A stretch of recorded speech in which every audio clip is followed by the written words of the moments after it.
പ്രിയം വേണം. ആ മുത്തുനബിയിലേക്ക് എത്താനുള്ള ഏറ്റവും നല്ല വഴിയാണ് അവിടുത്തെ അഹ്ലു ബൈത്ത്, അവിടുത്തെ കുടുംബം, അവിടുത്തെ പേരക്കുട്ടികള്. അൽഹംദുലില്ലാഹ്, കർണാടകയിലെ സുള്ളിയിലെ നല്ലവരായ ജനങ്ങള് അഹ്ലു ബൈത്തിനെ വല്ലാതെ സ്നേഹിക്കുന്നവരാണ്, അഹ്ലു ബൈത്തിനെ വല്ലാതെ ബഹുമാനിക്കുന്നവരാണ്, അഹ്ലു ബൈത്തിനെ വല്ലാതെ ആദരിക്കുന്നവരാണ്.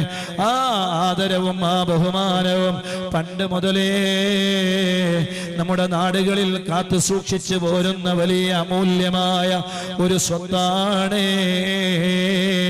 ഖിയാമത്ത് നാൾ വരെ നമ്മുടെ പരമ്പരകളായി ആ അഹ്ലു ബൈത്തിനോടുള്ള സ്നേഹവും മഹബ്ബത്തും ഇഷ്കും പ്രിയവുമെല്ലാം നമുക്ക് നിലനിർത്തേണ്ടതുണ്ട്. അല്ലാഹു നമുക്ക് തൗഫീഖ് നൽകട്ടെ, അല്ലാഹു നമുക്ക് തൗഫീഖ് നൽകട്ടെ. അതിന്റെ എല്ലാ ഗുണങ്ങളും അല്ലാഹു നമുക്ക് നൽകട്ടെ. ഒരു വിശ്വാസി നേരിടുന്ന 7 പ്രധാനപ്പെട്ട ഘട്ടങ്ങളുണ്ട്. പ്രതിസന്ധിയുടെ ഘട്ടങ്ങളാണ്, വേദനകളുടെ ഘട്ടങ്ങളാണ്, വിഷമങ്ങളുടെ ഘട്ടങ്ങളാണ്. ആ ഘട്ടങ്ങളിലെല്ലാം നിങ്ങൾക്ക് രക്ഷ വേണോ? അല്ലാഹുവിന്റെ റസൂൽ സ്വല്ലല്ലാഹു അലൈഹി വസല്ലമ തങ്ങൾ പറഞ്ഞ വ്യക്തമായ കാര്യമാണ് ഹുബ്ബി വഹുബ്ബി അഹ്ലി ബൈത്തി. എന്നോടുള്ള സ്നേഹമാണ്, എൻ്റെ കുടുംബത്തോടുള്ള സ്നേഹമാണ്. 2 കാര്യങ്ങളാണ് ഞാൻ ഉപേക്ഷിച്ചു പോകുന്നത്. 1 ഖുർആൻ, 2 വഴിത്തുറത്തി. എൻ്റെ മക്കളാണ്, എൻ്റെ സന്താന പരമ്പരകളാണ്.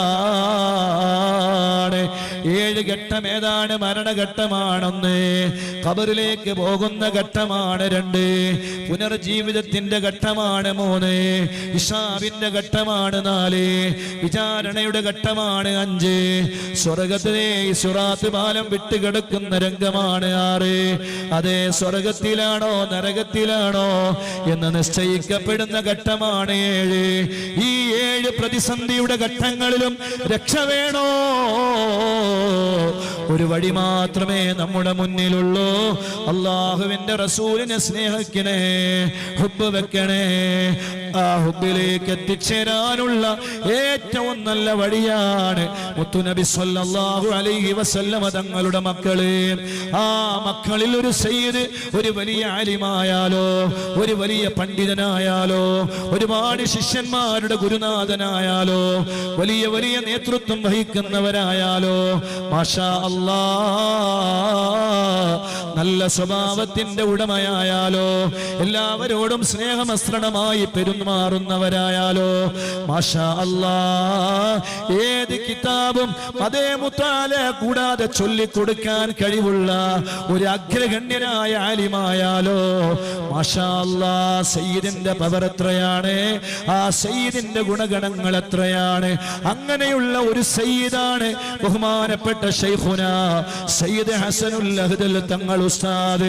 അൽഹംദുലില്ലാഹ്, ഈ സുള്ളിയിലാണ് ഉസ്താദിന്റെ കീഴിൽ മുതഅല്ലിമീങ്ങളായ നമ്മൾ ഒരുപാട് ആളുകൾ പഠിച്ചത്.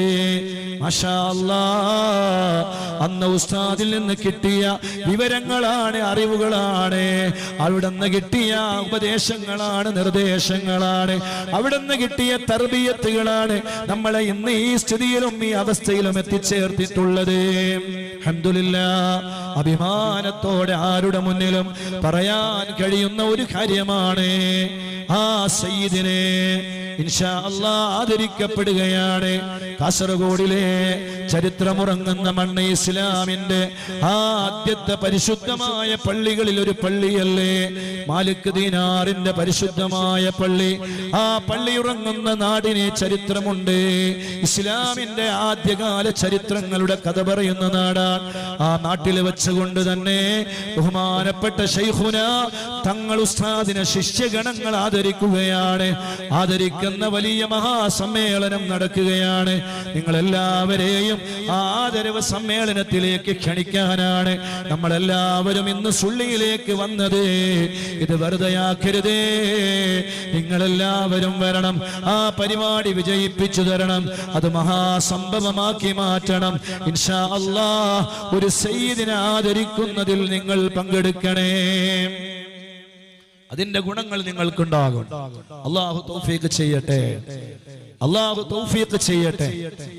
ആമീനിന് ശക്തി പോരാ. അള്ളാഹു തൗഫീഖ് ചെയ്യട്ടെ. എല്ലാവരും വരണം, എല്ലാവരെയും ക്ഷണിക്കുകയാണ്. സ്ത്രീകളും പുരുഷന്മാരും ഒക്കെ അടങ്ങുന്ന മദനീയ മജ്‌ലിസ് ഉൾപ്പെടെയുള്ള വലിയ പരിപാടിയായതുകൊണ്ട് എല്ലാവരെയും ക്ഷണിക്കുന്ന വലിയൊരു പരിപാടിയാണ്. ഇൻഷാ അല്ലാഹ് എല്ലാവരും ആ മഹത്തായ മജ്‌ലിസിലേക്ക് ക്ഷണിക്കുകയാണ്.